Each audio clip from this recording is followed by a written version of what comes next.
Hello students, welcome back to the class. Today we are going to discuss about the numerical taxonomy. ठीक है, so first of all what is the numerical taxonomy. हमने last lecture में भी उसके बारे में कुछ discuss किया था. ठीक है, so the definition for the numerical taxonomy is the grouping by the numerical methods of taxonomic units into the taxa on the basis of their character state. Okay, so कोई भी ऑर्गेनिज्म है उसके characteristics के basis पर उसको हम उनकी similarities को सर्च करते हैं और टेक्सोनोमिक ग्रुप फॉर्म करते हैं. ठीक है, तो उसे क्या कहते हैं, न्यूमेरिकल टेक्सोनोमी. यहाँ पर न्यूमेरिकल मेथड का यूज होता है. ठीक है, कि कौन कौन सी कैरेक्टरिस्टिक्स में सिमिलैरिटीज है वो सब हम कंपेयर करेंगे by numerical method. The development of computers has made possible the quantitative approach known as the numerical taxonomy. Okay, before the development of computers, it is not possible to analyze this much of the data. कोई भी organism की characteristics को बारे में अगर हम study कर रहे हैं तो there are lots of characters present in single organism. So सबको compare करने के लिए जो भी डेटा जनरेट होगा it would be very big. Okay, so before the development of the computer ये न्यूमेरिकल एनालिसिस पॉसिबल नहीं था क्योंकि डेटा बहुत बड़ा जनरेट होगा इस रिसर्च के through. Okay, so numerical taxonomy is made possible by the development of the computers. Computer में इजीली हम डेटा को कंपेयर कर सकते हैं, स्टोर कर सकते हैं, जो मैन्युअली पॉसिबल नहीं है. यहाँ पर बहुत सारी कैलकुलेशंस आएगी जो कंप्यूटर के थ्रू इजीली हो सकती है. The Peter H. A. Smith and Robert Sokal has given the concept of numerical taxonomy. These are the two scientists who have given the numerical taxonomy. Okay, ये method को develop in दोनों ने किया है. The information about the properties of organism is converted into the form suitable for the numerical analysis.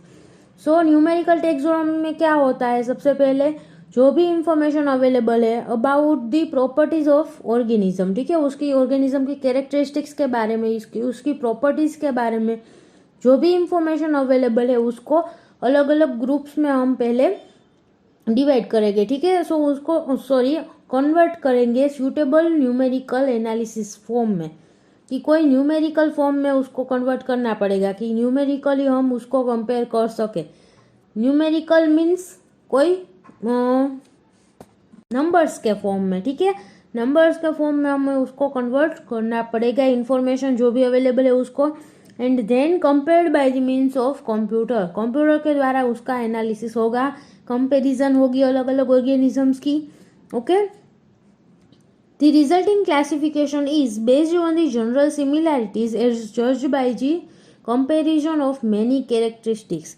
सो यहाँ पर जो classification होगा वो किसके बेसिस पर होगा कि मेनी कैरेक्टरिस्टिक्स, घनी बधी कैरेक्टरिस्टिक के बारे में हमने यहाँ पर जो है वो लिखा है. ठीक है, कैरेक्टरिस्टिक्स को कंपेयर करेंगे. So many characteristics are compared here. So उनके कंपेरिजन के बेसिस पर जो भी सिमिलैरिटीज है उसके बेसिस पर क्लासिफिकेशन होगा, अलग अलग ग्रुप फॉर्म होगा. ठीक है, and each characteristics is given equal weight. Okay, कोई भी कैरेक्टरिस्टिक्स ऐसा नहीं है कि उसको ज़्यादा इम्पोर्टेंस देना है, दूसरी कैरेक्टरिस्टिक्स को कम देना है. सभी ऑर्गेनिज्म की जो प्रॉपर्टीज है उन सबको सेम वेटेज देना है, सेम इम्पोर्टेंस देगा. ठीक है, न्यूमेरिकल टेक्सोनोमी में, और सबको कंपेयर करना है हमें. This approach was not feasible before the advent of computer because of the large number of calculations involve. Okay, जब तक कंप्यूटर का इन्वेंशन नहीं हुआ था तब तक ये एनालिसिस फिजिबल यानी कि पॉसिबल नहीं था. ठीक है, क्योंकि यहाँ पर जो डेटा जनरेट होगा it would be very wide. So उसको मैन्युअली करना, स्टोर करना और कैलकुलेशन करना वो पॉसिबल नहीं है. ठीक है, so large number of calculations are involve in this numerical taxonomy. So इन कैलकुलेशंस को करने के लिए हमें कंप्यूटर की रिक्वायरमेंट होगी. So before the computers invention this numerical taxonomy was not possible. The process begins with a determination of the presence or absence of selected characters in the group of organisms under study. Okay, जो भी organisms को हमें study करना है उसमें से हम पहले कैरेक्टर्स डिसाइड करेंगे. ठीक है, so selected characters should be selected and then we will check the presence और absence of particular character in the organism. Organism में कौन कौन से कैरेक्टर प्रेजेंट है और कौन से नहीं है वो हम स्टडी करेंगे। ठीक है, यहाँ से न्यूमेरिकल टेक्सोनॉमी की शुरुआत होती है। A character usually is defined as an attribute about which a single statement can be made. So character यहाँ पर जिसे हमें कंपेयर करना है उसको एक टर्म दिया गया है that is the attribute. Okay, so character को यहाँ पर हम एट्रीब्यूट के नाम से जानेंगे। एंड एट्रीब्यूट क्या है? It is character which about which a single statement can be made. Okay, एक ही स्टेटमेंट में हम कह सके कि ये कैरेक्टर प्रेजेंट है या नहीं। Okay, it should not be very difficult to describe about that character. Many characters, at least 50 and preferably several hundred, should be compared for an accurate and reliable classification. So हमें अगर classification पूरा का पूरा तैयार करना है तो हमें बहुत सारे कैरेक्टर को कंपेयर करना पड़ेगा, एटलीस्ट 50। ओके, कम से कम 50 कैरेक्टर्स को कंपेयर करना ही होगा। And preferably several hundreds characters should B studies for the particular perfect classification. Okay, हमें अच्छे से अच्छा क्लासिफिकेशन देना है तो हमें ज्यादा से ज्यादा कैरेक्टर को कंपेयर करना पड़ेगा। It is best to include many different kind of the data like morphological data, ठीक है, देन बायोलॉजिकल, फिजियोलॉजिकल, अलग अलग टाइप के कैरेक्टर यानी कि अलग अलग डेटा को हमें स्टडी करना होगा। मॉर्फोलॉजिकल यानी कि उसके स्ट्रक्चर रिलेटेड, ठीक है, देन बायोकेमिकल यानी कि उसकी प्रॉपर्टीज क्या है बायोकेमिकल, उसके बारे में डेटा भी इसमें इंक्लूड होना चाहिए। देन फिजियोलॉजिकल डेटा भी इसमें इंक्लूड होना चाहिए। सो अलग अलग डेटा, अलग अलग टाइप के डेटा को हमें यहाँ पर स्टडी करना है as a attribute. After the character analysis and association coefficient, a function that measures the agreement between the characters possessed by the two organisms, is calculated for each pair of the organism in the group. Okay, अभी हमने character analysis कर लिया है कि कौन से organism में क्या क्या कैरेक्टर प्रेजेंट है, क्या क्या नहीं है। देन उसके बाद क्या करना है, एक एसोसिएशन कोएफिशिएंट। ओके, वो क्या है? It is a function that measures the agreement between characters possessed by the two organism. Okay, दो ऑर्गेनिज्म है, दोनों में क्या क्या कैरेक्टर्स प्रेजेंट है, क्या क्या नहीं है, उसको कंपेयर करके एक कोएफिशिएंट यानी कि एक कोएफिशिएंट फॉर्म होता है, ठीक है, which is known as association coefficient. And it is calculated for the each pair of the organism. दो दो ऑर्गेनिज्म के बारे में हमें एसोसिएशन कोएफिशिएंट फाइंड आउट करना होगा, ठीक है। So each two organisms are compared and one association coefficient would be found for the each pair of the organisms. So there are the two type of the association coefficient. First is the simple matching coefficient, okay, SSM. वो क्या है? It is the most commonly used coefficient in the bacteriology. Bacterial studies कर रहे हैं bacteria के ऊपर, तो वहां पर ये कोएफिशिएंट सबसे ज्यादा यूज होता है, ठीक है, most commonly used. It is the proportion of characters that match regardless of whether the attribute is present or absent. Okay, यानी कि कौन कौन से कैरेक्टर्स है वो मैच करते हैं। कि कोई कैरेक्टर दोनों ऑर्गेनिज्म में एब्सेंट है तो उसको भी हमें कंसीडर करना है कि ये कैरेक्टर मैच हो रहा है, कि दोनों में ही एब्सेंट है। ओके, सो प्रेजेंट है या एब्सेंट है वो हमें नहीं देखना है, सिर्फ मैच क्या हो रहा है।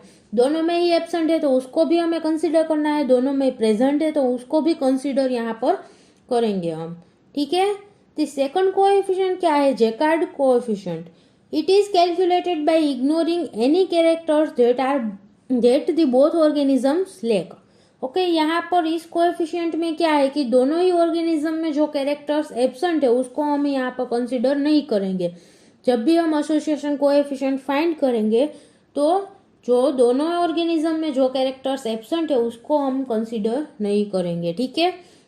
सो दोनों में डिफरेंस क्या है? Simple matching coefficient, it consider the both type of the characters that are present in both organisms और that are absent in both organism, दोनों को ही हमें यहाँ पर काउंट करेंगे, ठीक है। एंड इन जैकार्ड कोएफिशिएंट जो कैरेक्टर्स दोनों ही ऑर्गेनिज्म में एब्सेंट है उसको हम कंसीडर ही नहीं करेंगे, ठीक है। जब हम कोएफिशिएंट कैलकुलेट करेंगे तो ये कैरेक्टर्स को हम इंक्लूड नहीं करेंगे, ठीक है। So both coefficients increases the linearity in the value from the 0 to 1. Okay यहाँ पर ग्राफ फॉर्म होगा, उसमें वैल्यू 0 to 1 तक इंक्रीज होगी. ठीक है, अगर 0 वैल्यू है कोएफिशिएंट की तो इसका मीनिंग क्या है कि नो मैचेस. ओके, दोनों ऑर्गेनिज्म बिल्कुल मैच ही नहीं कर रहे हैं. एंड अगर वैल्यू 1 है इसका मीनिंग क्या है कि 100% मैचेस, दोनों ऑर्गेनिज्म में 100% मैच है. ठीक है. Now here one example is given. The organisms A and B are compared in terms of the characters they do and do not share. Okay, A and B organism दोनों को compare किया गया है कि उनमें कौन कौन से कितने कैरेक्टर्स दोनों में प्रेजेंट है और दोनों में प्रेजेंट नहीं है. ठीक है, सभी को कंपेयर किया गया है. The terms in the association coefficient equations are defined as follow. यहाँ पर देखिए एक टेबल दिया गया है. ऑर्गेनिज्म ए एक तरफ है, ऑर्गेनिज्म बी लिखा है. ठीक है, ईयर 1 एंड 0 दोनों लिखा है. ठीक है, 1 का मीनिंग क्या है कि number of characters present. Okay, यहाँ पर कैरेक्टर प्रेजेंट है तो वो 1 में आएगा. एंड 0 का मीनिंग क्या है कि कोई भी कैरेक्टर एब्सेंट है तो वो 0 में आएगा. ठीक है, सो नीचे देखिए A is equal to number of characters coded as present for the both generation. Okay, यहाँ पर ए का मीनिंग क्या है कि दोनों ही ओके स्मॉल जो ए है, स्मॉल ए है वो क्या दिखाता है कि number of characters that are present in both the generations. Okay, A organism में भी प्रेजेंट है, बी ऑर्गेनिज्म में भी प्रेजेंट है. तो ऐसे जो भी कैरेक्टर्स है उन सबको कंबाइन करके नंबर ऑफ कैरेक्टर्स, ओके कितने ऐसे कैरेक्टर है जो दोनों में ही प्रेजेंट है उसको दिखाता है स्मॉल ए. ठीक है, then B and C are the number of characters differing between the two organisms. Okay, यहाँ पर बी एंड सी किसके लिए है, देखिए बी कहाँ पर आता है ऊपर टेबल में, क्या है देखिए B is in the organism A में प्रेजेंट है. ठीक है, 1 की लाइन में है, सो ऑर्गेनिज्म ए में प्रेजेंट है. एंड ऑर्गेनिज्म बी का जो 0 है उसकी लाइन में है. इसका मीनिंग क्या है कि ऑर्गेनिज्म बी में एब्सेंट है. जो एक ऑर्गेनिज्म में प्रेजेंट है दूसरे में एब्सेंट है. उसी तरह से सी है वो ऑर्गेनिज्म ए के 0 की लाइन में है. इसका मीनिंग क्या है कि ऑर्गेनिज्म ए में एब्सेंट है. एंड ऑर्गेनिज्म बी की 1 की लाइन में है. इसका मीनिंग है कि ऑर्गेनिज्म बी में प्रेजेंट होगा. ठीक है, so B and C are for the characters that are present in only one organism. Okay, then D is for the number of characters absent in the both organisms. कि दोनों ही organism में जो characters absent है उसका number है उसको D से दिखाया गया है. ठीक है, so A B C D समझ में आ गया कि ए इज फॉर द जो भी कैरेक्टर दोनों ही ऑर्गेनिज्म में प्रेजेंट है उसको क्या कहा गया है, ए. ओके, उसके नंबर को. देन खाली एक ए ऑर्गेनिज्म में ही प्रेजेंट है ऐसे ऑर्गेनिज्म के जो ऐसे कैरेक्टरिस्टिक्स के जो नंबर है उसको बी से दिखाया गया है. एंड खाली बी ऑर्गेनिज्म में प्रेजेंट है ऐसे कैरेक्टर्स के नंबर को सी से दिखाया गया है. ठीक है, so number of B and C and then D. D is for the characters present absent in both the organism. जो जितने कैरेक्टर्स दोनों ही ऑर्गेनिज्म में एब्सेंट है उसको डी से दिखाया गया है. So the total number of characters compared are कितने हो गए कि हमने टोटल कितने कैरेक्टर्स को कंपेयर किया है. सो सभी को हमें प्लस करना है. ठीक है, A plus B plus C plus D is the total number of characters that are compared between the organism A and organism B. Okay, so the first simple matching coefficient उसकी equation क्या होगी, is equal to A plus D divided by the A plus B plus C plus D. Okay, so A plus D क्यों लिखा गया है कि similarity है. ठीक है, ए क्या है कि जो भी कैरेक्टर दोनों ही ऑर्गेनिज्म में प्रेजेंट है उसको भी कंसीडर किया है. प्लस डी यानी कि जो भी कैरेक्टर्स दोनों ही ऑर्गेनिज्म में एब्सेंट है उसको भी यहाँ पर हमें इंक्लूड किया है कि ये भी सिमिलैरिटी है कि दोनों में ही एब्सेंट है. ठीक है, so A plus D divided by the total number of characters कि कितने कैरेक्टर को हमने कंपेयर किया है उसका टोटल नंबर नीचे आएगा. So this is the simple matching coefficient. दूसरा कोएफिशिएंट कौन सा था, जैकार्ड कोएफिशिएंट. उसकी इक्वेशन क्या है, S J is equal to A upon A plus B plus C. यहाँ पर एक ऐसी इक्वेशन क्यों आई, क्योंकि यहाँ पर सिर्फ जो कैरेक्टर्स मैच हो रहे हैं उसको ही हमने कंसीडर करना है, ठीक है। जो कैरेक्टर्स दोनों ही ऑर्गेनिज्म में एब्सेंट है ऐसे कैरेक्टर्स को हम कंसीडर नहीं करेंगे, ठीक है। सो यहाँ पर ABCD में कौन सा ऐसा है कि जो दोनों ही ऑर्गेनिज्म में एब्सेंट है? So D is the number of characters that is absent in both the organism. So D को हम यहाँ से रिमूव कर देंगे। सिंपल मैचिंग कोएफिशिएंट में से डी को रिमूव कर देना है, ठीक है। डी को कंसीडर ही नहीं करना है। सो जेकार्ड कोएफिशिएंट की जो फॉर्मूला है वो कौन सी होगी? ए का मीनिंग है कि दोनों ही ऑर्गेनिज्म में जितने कैरेक्टर्स सेम है, ओके, दोनों में ही प्रेजेंट है, ऐसे characters divided by the total number of characters. So A plus B plus C. यहाँ पर डी को कंसीडर नहीं किया है क्योंकि दोनों में ही एब्सेंट है, सो उसको हमने निकाल ही दिया इक्वेशन में से, ठीक है। The simple matching coefficient or other association coefficients are then arranged to form a similarity matrix, ठीक है। यहाँ पर एक सिमिलैरिटी मैट्रिक्स दिया गया है, आप देख सकते हैं कि दोनों ही एक्सिस पर क्या लिखा है कि बैक्टीरियम, ओके, सेम बैक्टीरियम को दोनों ही एक्सिस पर लिखा गया है एंड उन दोनों को मिलाकर जो पॉइंट बनता है वहां पर उसका एसोसिएशन कोएफिशिएंट लिखा गया है, ठीक है। दोनों को कंपेयर करके जो एसोसिएशन कोएफिशिएंट मिलता है उसको बीच में लिखा गया है, ठीक है। सो यहाँ पर देखिए 1 2 3 4 5 6 बैक्टीरियम को कंपेयर किया गया है एंड उन दोनों में कितनी सिमिलैरिटीज है, ऑर्गेनिज्म 1 की 2 के साथ कितनी सिमिलैरिटी है वो उन दोनों को मिलाकर जो पॉइंट बनता है वहां पर दी गई है। देन ऑर्गेनिज्म 3 के साथ 1 की क्या सिमिलैरिटीज है वो भी दी गई है, ठीक है। सो सभी ऑर्गेनिज्म की एक दूसरे के साथ क्या कितनी सिमिलैरिटी है वो एक एक पॉइंट के रूप में दी गई है, ठीक है। This is a matrix in which the rows and columns present the organisms. Rows columns दोनों में ही ऑर्गेनिजम्स है, ठीक है। And each value is an association coefficient measuring the similarity of two different organisms. So यहाँ पर जो भी एक एक वैल्यू दी गई है वो क्या है? एसोसिएशन कोएफिशिएंट है, ठीक है। दो ऑर्गेनिज्म को कंपेयर करके जो एसोसिएशन कोएफिशिएंट मिलता है वो एक एक वैल्यू है, association coefficient, okay, and so that the each organism is compared to every other one in the table. so एक organism को बाकी के सभी organism के साथ कंपेयर किया गया है। फॉर एग्जाम्पल बैक्टीरियम 1 है उसको 2 के साथ भी कंपेयर किया गया है, बैक्टीरियम 3 के साथ भी कंपेयर किया गया है, 4 5 6 सभी के साथ कंपेयर किया गया है, ठीक है।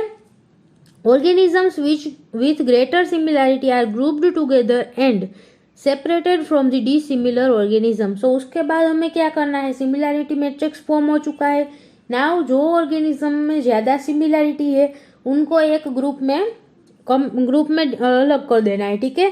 They are grouped together and the separated from the dissimilar organism. So जिसके साथ सिमिलैरिटी कम है उस ऑर्गेनिज्म को उस ग्रुप से अलग कर देना है, ठीक है। सो सिमिलर ऑर्गेनिज्म को एक ग्रुप में रखना है और उसके साथ सिमिलर नहीं है उसको दूसरे ग्रुप में रखना है, ठीक है। And such groups of the organisms are called as the phenons and sometime also called as the phenons, okay. So यहाँ पर जो ग्रुप फॉर्म हुआ है उसे क्या कहेंगे? फिनोम्स और phenons, clear. The results of the numerical taxonomic analysis are often summarised with a tree like diagram called as the dendrogram, okay. इसको एक ट्री लाइक डायग्राम में हम इसको रिजल्ट को दिखाते हैं, ठीक है। And it is known as the dendrogram.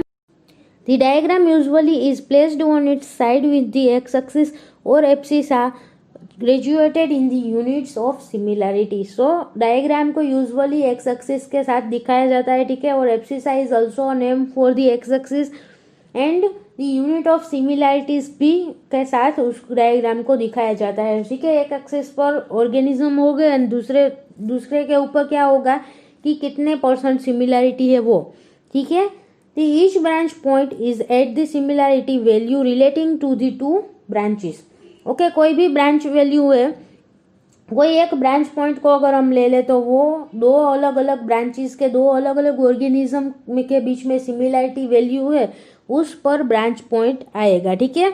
For example आप यहाँ पर ग्राफ में देख सकते हैं कि ऑर्गेनिज्म 1 एंड 2 दोनों के बीच में 90% से भी ज्यादा सिमिलैरिटी है। सो उसका ब्रांच पॉइंट कहाँ पर आता है कि 90% के ऊपर जहाँ पर ब्रांच पॉइंट आता है वहाँ पर क्या है कि दो ब्रांचेस के बीच में कितनी सिमिलैरिटी है, ओके, जो सिमिलैरिटी है वहाँ पर ब्रांच पॉइंट आएगा, ठीक है। The organisms in the two branches share the so many characteristics that the two groups are seen to be separate only after the examination of the association coefficients greater than the magnitude of the branch point value, ठीक है। जो organism है, ये organism in the to branches, okay, अलग अलग branches है दो, उनमें क्या होगा कि दे शेयर दी मेनी कैरेक्टर्स, उनमें ज़्यादा बहुत सारी कैरेक्टरिस्टिक्स ऐसी होगी जो दोनों में सिमिलर है, ठीक है। एंड ये दो ग्रुप है वो सेपरेट कहाँ पर से हो गए, आफ्टर दी, यहाँ पर से देखिए कि association coefficient greater than the magnitude of the branch point value, ठीक है। ब्रांच पॉइंट है उसके बाद के जो ऑर्गेनिज्म है वहां से अलग अलग ग्रुप फॉर्म हो गए, ठीक है। सो आप यहाँ पर देख सकते हैं डेंड्रोग्राम दिखाया गया है। Below the branch point value the two groups appear to be one, okay. Branch point की वैल्यू है उसके नीचे क्या है कि दो अलग अलग ग्रुप है, उन दोनों को एक के रूप में ही दिखाया गया है। आप यहाँ पर देख सकते हैं बैक्टीरियम 1 दो अलग अलग ब्रांचेस है, ठीक है, बट उसका जो ब्रांच पॉइंट है यानी कि 90% सिमिलैरिटी के ऊपर थोड़ा सा है, ठीक है।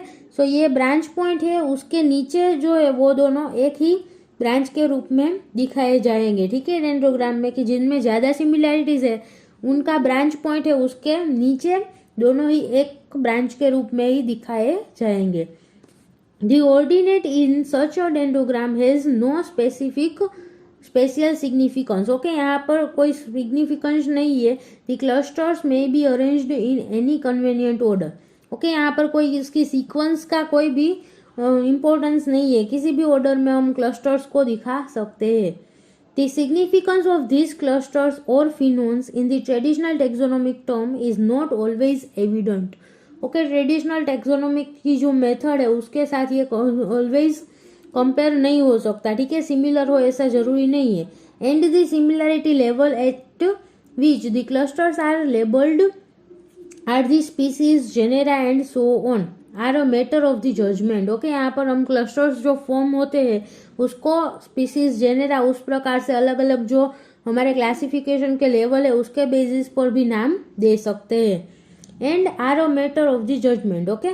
Sometimes the groups are simply called as the phenoms, okay। यहाँ पर जो ग्रुप्स फॉर्म हुए उसको सिंपली हम फिनोन्स भी कह सकते हैं।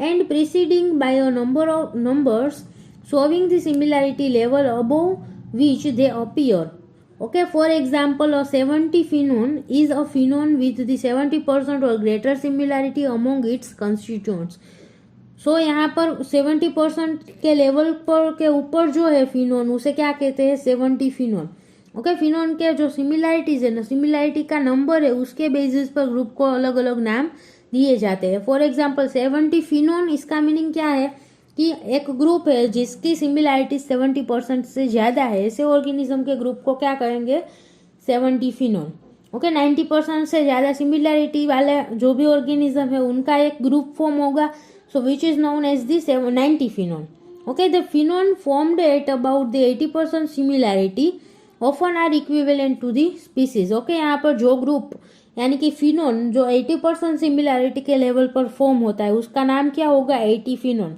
Okay. So 80 phenon is equivalent to the species, की स्पीसीज की तरह ही उसका ग्रुप होगा, okay. Numerical taxonomy has already proved to be a powerful tool in the microbial taxonomy, although यहाँ पर न्यूमेरिकल टेक्सोनोमी है वो माइक्रोबियल टेक्सोनोमी की जो मेथड है उसमें एक पावरफुल टूल के रूप में रिप्रेजेंट हुआ है, ठीक है। It is very helpful in the microbial taxonomy, although it often has the simply reconfirmed already existing classification schemes, sometimes accepted classifications are found wanting, okay। यहाँ पर क्लासिफिकेशन हुआ है वो आगे से ही क्लासीफाई हो चुके हैं, ठीक है, पहले से ही जो ऑर्गेनिजम्स क्लासीफाई हुए हैं उसको ही ये क्लासिफिकेशन रिकन्फर्म करता है, ठीक है। बट अगर कोई हमें आगे नया क्लासिफिकेशन करना है, नया ऑर्गेनिज्म को क्लासीफाई करना है तो हम न्यूमेरिकल टेक्सोनोमी के बेसिस पर कर सकते हैं। Numerical taxonomic methods also can can be used to compare the sequence of the macromolecules such as the RNA protein की सीक्वेंस को कंपेयर करने के लिए भी हम न्यूमेरिकल टेक्सोनोमी का यूज कर सकते हैं. ठीक है. So this was all about the numerical taxonomy, one of the method used for the phenetic classification. और कैरेक्टर्स को कंपेयर करने के लिए न्यूमेरिकल टेक्सोनोमी की जो मेथड है उसको यूज किया जाता है. ठीक है. So this was all about the numerical taxonomy. Thank you so much students for watching this video, and if you have any doubt then please ask in the comment box. Thank you.